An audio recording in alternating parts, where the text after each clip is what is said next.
Hello students. आज की कक्षा में मैं आपकी पाठ्य पुस्तक वितान भाग 2 के पहले पाठ सिल्वर वेडिंग के कुछ महत्वपूर्ण अंशों का वाचन करूंगी, जो कि आपको पाठ को समझने में सहायक होंगे। साथ ही यशोधर बाबू, किसंदा आदि के व्यक्तित्व पर प्रकाश भी डालेंगे। तो चलिए स्टूडेंट, शुरू करते हैं। आपका पहला पाठ सिल्वर वेडिंग। सिल्वर वेडिंग कहानी की शुरुआत यशोधर बाबू अर्थात कहानी के नायक वाई.डी. पंत के ऑफिस से शुरू होती है। जब सेक्शन ऑफिसर वाई.डी. पंत ने आखिरी फाइल का लाल फीता बांधकर निगाह मेज से उठाई, तब दफ्तर की पुरानी दीवार घड़ी 5:25 बजा रही थी। उनकी अपनी कलाई घड़ी में 5:30 बज रहे थे। पंत जी अपनी घड़ी रोज़ाना सुबह शाम रेडियो समाचारों से मिलाते हैं, इसलिए उन्होंने दफ्तर की घड़ी को ही सुस्त ठहराया। फाइल आउट ट्रे में डालकर उन्होंने एक निगाह अपने माथ हथों पर डाली, जो उनके ही कारण 5 बजे के बाद भी दफ्तर में बैठने को मजबूर होते हैं। चलते चलते जूनियरों से कोई मनोरंजक बात कर दिन भर के शुष्क व्यवहार का निराकरण कर जाने की कृष्णानंद पांडे से मिली हुई परंपरा का पालन करते हुए उन्होंने कहा, आप लोगों की देखा देखी सेक्शन की घड़ी भी सुस्त हो गई है। चलिए अगले गद्यांश पर नज़र डालते हैं, जिसमें कि यशोधर बाबू ने कहाँ से शिक्षा प्राप्त की और किसंदा से वो कैसे मिले, इसका वर्णन है। इस तरह नहले पर दहला जवाब देते हुए एक हाथ आगे बढ़ा देने की परंपरा थी रेमजे स्कूल अल्मोड़ा में, जहाँ से कभी यशोधर बाबू ने मैट्रिक की परीक्षा पास की थी। इस तरह के आगे बढ़े हुए हाथ पर सुनने वाला बतौर दाद अपना हाथ मारा करता था और वक्ता श्रोता दोनों ठठाकर हाथ मिलाया करते थे। ऐसी ही परंपरा किसंदा के क्वार्टर में भी थी, जहाँ रोजी रोटी की तलाश में आए यशोधर पंत नामक एक मैट्रिक पास बालक को शरण मिली थी कभी।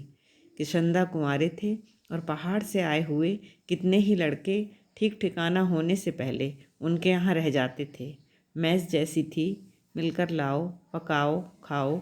यशोधर बाबू जिस समय दिल्ली आए थे, उनकी उम्र सरकारी नौकरी के लिए कम थी। कोशिश करने पर भी बॉय सर्विस में वह नहीं लगाए जा सके। तब किशनदा ने उन्हें मैस का रसोइया बनाकर रख लिया, और यही नहीं, उन्होंने यशोधर बाबू को 50 रुपये उधार भी दिए कि वह अपने लिए कपड़े बनवा सकें और गांव पैसा भेज सकें। बाद में इन्हीं किसंदा ने अपने ही नीचे नौकरी दिलवाई और दफ्तरी जीवन में मार्गदर्शन किया। यशोधर बाबू बहुत ही मितव्ययी व्यक्ति थे, उसी को प्रदर्शित करता यह गद्यांश है। सारा सेक्शन जानता है कि यशोधर बाबू अपने बटुए में 100-150 रुपये हमेशा रखते हैं। भले ही उनका दैनिक खर्च नगण्य है, और तो और बस टिकट का खर्च भी नहीं। गोल मार्केट से सेक्रेटरिएट तक पहले साइकिल में आते जाते थे, इधर पैदल आने जाने लगे हैं, क्योंकि उनके बच्चे आधुनिक युवा हो चले हैं और उन्हें अपने पिता का साइकिल सवार होना सख्त नागवार गुजरता है। बच्चों के अनुसार साइकिल तो चपरासी चलाते हैं। बच्चे चाहते हैं कि पिताजी स्कूटर ले लें, लेकिन पिताजी को समहाउ स्कूटर निहायत बेहुदा सवारी मालूम होती है, और कार जब अफोर्ड नहीं की जा सकती, तब उसकी बात सोचना ही क्यों। अगले गद्यांश में यशोधर बाबू के मन का द्वंद्व है, और साथ ही उन्हें जो प्रगति हो रही है उस प्रगति का स्वरूप पसंद नहीं है। यह इस गद्यांश में बताया गया है। आज बिरला मंदिर जाते हुए यशोधर बाबू की निगाह उस अहाते पर पड़ी जिसमें कभी किसंदा का 3 बेडरूम वाला क्वार्टर हुआ करता था, और जिस पर इन दिनों एक 6 मंजिला इमारत बनाई जा रही है। इधर से गुजरते हुए कभी के DIZ एरिया की बदलती शक्ल देखकर यशोधर बाबू को बुरा सा लगता है। ये लोग सारा गोल मार्केट क्षेत्र तोड़कर यहाँ 1 मंजिला क्वार्टरों की जगह ऊंची इमारतें बना रहे हैं।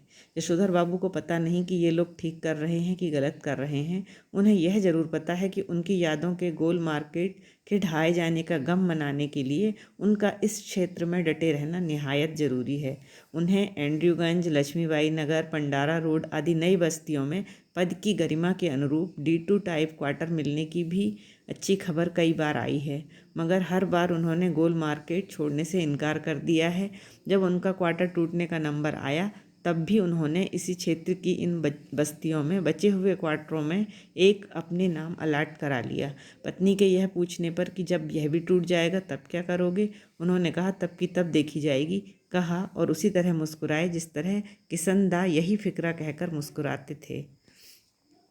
इस गद्यांश में यशोधर बाबू को अपने बच्चों की सामान्य सी लेकिन ज़्यादा तनख्वाह देखने वाली नौकरी कुछ इम्प्रॉपर सी लगती है। वह कहते हैं कि 1,500 रुपया तो हमें अब रिटायरमेंट के पास पहुंचकर मिला है। शुरू में ही 1,500 रुपया देने वाली इस नौकरी में ज़रूर कुछ पेच होगा। यशोधर जी का दूसरा बेटा दूसरी बार IAS देने की तैयारी कर रहा है और यशोधर बाबू के लिए यह समझ सकना असंभव है कि जब वह पिछले साल एलाइड सर्विसेज की सूची में माना काफ़ी नीचे आ गया था तब उसने ज्वाइन करने से इनकार क्यों कर दिया। उनका तीसरा बेटा स्कॉलरशिप लेकर अमेरिका चला गया और उनकी एकमात्र बेटी न केवल तमाम प्रस्तावित वर अस्वीकार करती चली आ रही है बल्कि डॉक्टरी की उच्चतम शिक्षा के लिए स्वयं भी अमेरिका चले जाने की धमकी दे रही है। यशोधर बाबू जहां बच्चों की इस तरक्की से खुश होते हैं वहां समहाउ यह भी अनुभव करते हैं कि वह खुशहाली भी कैसी जो अपनों में परायापन पैदा करे। अपने बच्चों द्वारा गरीब रिश्तेदारों की उपेक्षा उन्हें समहाउ जचती नहीं है। अगला गद्यांश है। फिर उनका ध्यान इस ओर गया कि बाल जति किशनदा का बुढ़ापा सुखी नहीं रहा।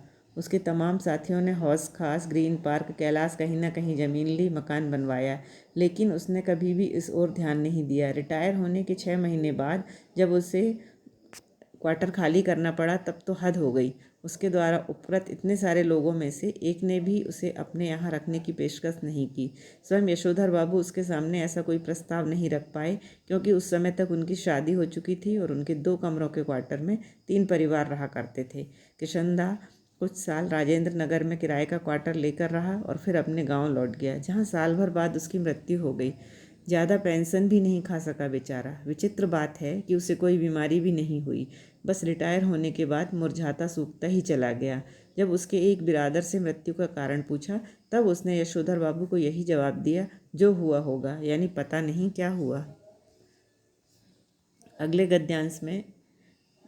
अगला गद्यांश देखते हैं। जब तक किशनदा दिल्ली में रहे तब तक यशोधर बाबू ने उनके पट्ट शिष्य और उत्साही कार्यकर्ता की भूमिका पूरी निष्ठा से निभाई।